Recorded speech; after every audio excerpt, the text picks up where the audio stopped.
Macron, tout ce qui se passe, Makambo Bomoni, Oyozo Leka, Yavita Kamere na justice, c'est ça l'état de droit Tolingaki.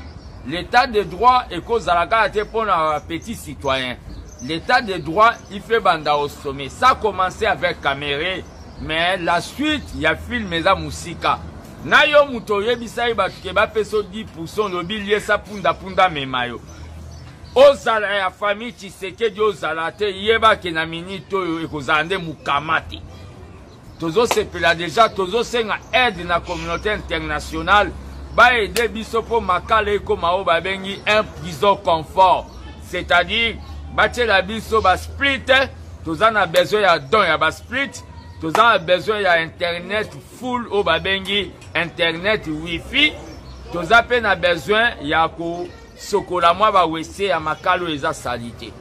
Nous disons tout simplement na Janine Mabunda makambo bozo linga bosana tambo mwamba bo kokangote.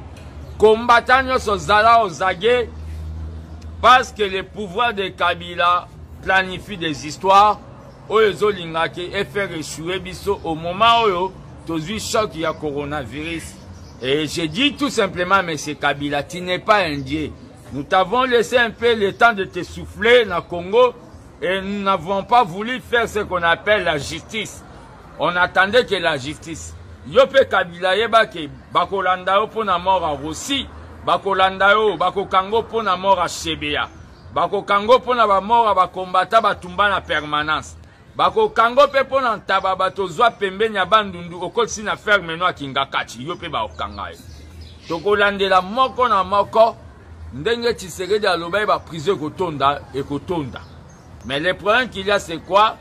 Par rapport na oyo salama na sengi na bandeko na biso ya IDPS biso to za justice te na bandeko ya INC qu'il n'y ait pas d'agitation.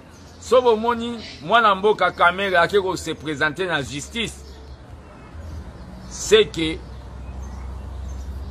batu misusu pe ba ko se présenter na justice. Albert Yuma 200 millions, yo pour kende la justice. Bato ebelo ba iba bambongo à l'état, yo pour na yo bourgmestre liambongo ya Kini Bopeto, Gentini Ngobila gouverneur, yo pour kende la justice. Dans ndenge za boyo ko boko sanza, qui a boko sanza bolé boko sanza kalati.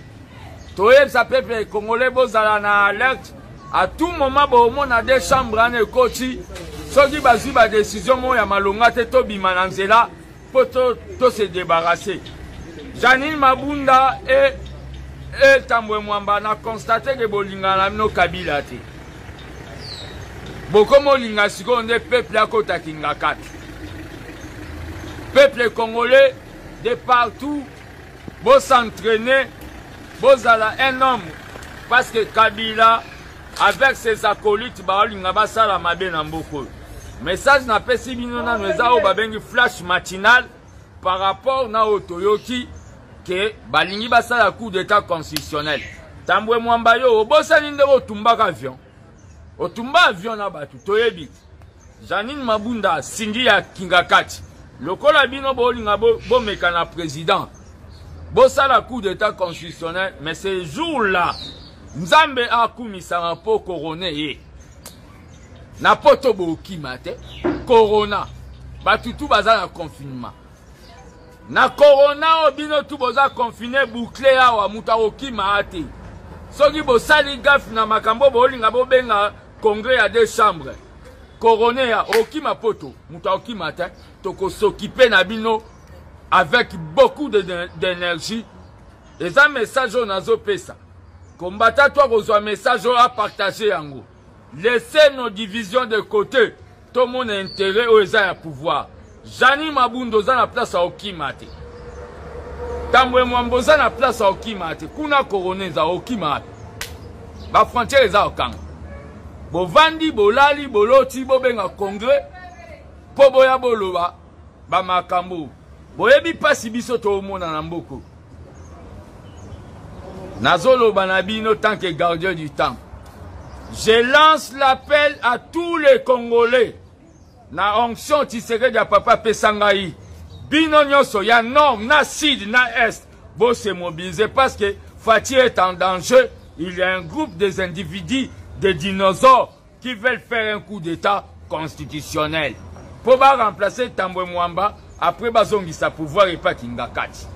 Kabila, plaisir nangaye alaka, to mesana komona ba président bakufa na mboko. Mobutu akufa, Kasavu bakufa, Muza kufa. Yo to tikela ki au moatan. Oliata dongo Kingakati. Lokola batuno ba provoquer biso. Na marque bazo linga basala coup d'état. C'est-à-dire yo pendengezana yeba pe yo po kota makala. Ok CPIT. Na CPI ok lia ba boudin. Oko kota makala. Oko lia fungule. Jani mabunda boye ba makambo bozo linga bo sala yo na Tambwe Mwamba. Tambwe Mwamba a bombardé avion. Boye ba ngo na yebisi bino na minute. Combattant moko zwa image au miti. Publié on a 1000 personnes. Tous à l'après. Beaucoup d'assemblées wana bo voter que bo destituer président. Soki boko biman assemblée en total. D'abord bobé là-bas AVC. Merci beaucoup. Et ça à suivre nazo maintenant nous na permanence pour te contrôler makambu oyo. Vital Kamerhe azana justice pour te lobaki to sal état de droit nul est au-dessus de la loi. Babenge pour ba se renseigner na makambo bazo akize. Totika justice et ça makambu nango. Makambu nakolo bana bino ka yangwana. O ba finga nga bo finga. O pe ba o partager image o ba partager. Mais biso tozana. Na yo. Fatia ebenga ka famille na ye. Na réunion alobi mutako yo ka ya famille na ya zo sa trafic d'influence. C'est que bako beba na ye tia aussi sa mandat ba osola na ete. Na yo muta famille président. Oh koma ko sala ko yebite ke nga kombo na nga ti. Ozo zwa ba makambo bo changer le 10% bo komisango liesa punda liesa. Biso to bundaka po na famille. Biso to bundaka po na famille. Nabino son alia ke pa nabino bo pasolanda. Sani nanga bo paso.